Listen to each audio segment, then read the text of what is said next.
Many people in the UK at the moment are calling for the burqa to be banned. Some of this may be racist, but the popular thing at the moment is to claim that it has nothing to do with race, and that does have some weight to it. You don't have to be a racist to feel that there are separate rules for minorities. I think that it's perfectly fair to argue that Muslims should be able to wear their headgear, because this is supposed to be a free country, and anything that distorts freedom will only lead us further down the path of us living in an open-air prison. Something that many feel threatened by is young men with hoodies, gangs of lads loitering and intimidating the vulnerable while having the advantage of remaining quite anonymous. Rightly so. It makes the job of the police much more difficult to identify a mugger or vandal when they all look the same and have the same monosyllabic communication skills. But many teenagers will insist that they wear these garments because they like them, and that it has nothing to do with being invisible for crime purposes. Surveillance cameras are everywhere. We are used to them, to the extent that we don't even notice their presence, and anyone whose identity isn't clear gets targeted as doing something dodgy.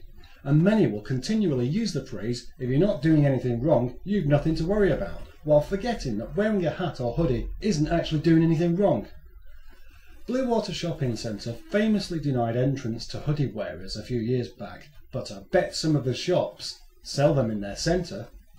I've heard of a few cases of men dressing up as women complete with a burqa to hold up banks, and this has caused more outrage and pressure to ban the burqa. But how is banning it going to help? The perpetrator's real crime is committing robbery.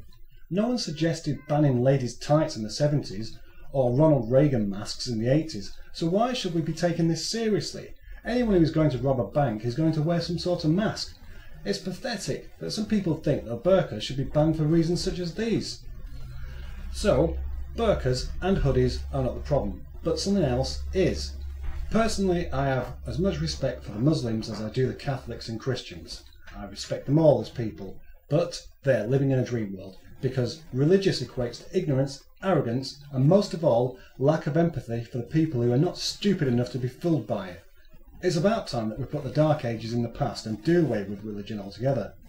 I have no problem with anyone having beliefs, but surely religion should be treated as a personal thing rather than having government funding and special treatment. There are real issues in this and every other country that should be taking priority, and while so many are living in poverty, we are spending public money on new churches, mosques, security, and because of all this, warfare. While there are people dying of nasty diseases because of the cost of care and drugs are so high, there are billions being donated to pompous organisations by numpties for the sake of their own personal idiocy. In schools, religious education is compulsory, and I can think of nothing more backward than teaching children something that has no proof and causes people to hate each other. If it was an option, that would be fair enough. But common sense isn't taught, and values, decency and respect are all important character traits that have been left in the past in the place of knowing your rights.